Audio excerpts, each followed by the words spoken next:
Okay, so now I'm going to slowly start transitioning to like cerulean blue and pink up on the top. It's getting a little lighter. It's definitely more intense down below by the sunset. So, okay, so there's some more blue up on top here. Do you have some angle in your painting? A little bit, right? 5 to 10 degrees?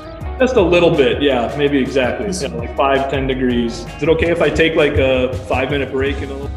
Voy a hacer un cielo, intentaré hacerlo bastante más agresivo que el que hay, ¿eh? Una pequeña entrada de nubes en nieblina, lo voy a acercar un poquito más de lo que está en cuanto a perspectiva. Sé que tengo unos 4 o 5 minutos, si voy rapidito, algunos violetas.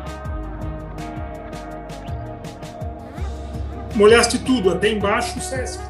Bien, a nivel de cielo y de luz, esto me funciona. Céu, gente, eu gosto bastante de céu. Eu sempre uso céu no contexto, né, que é bem diferente de pintar céu.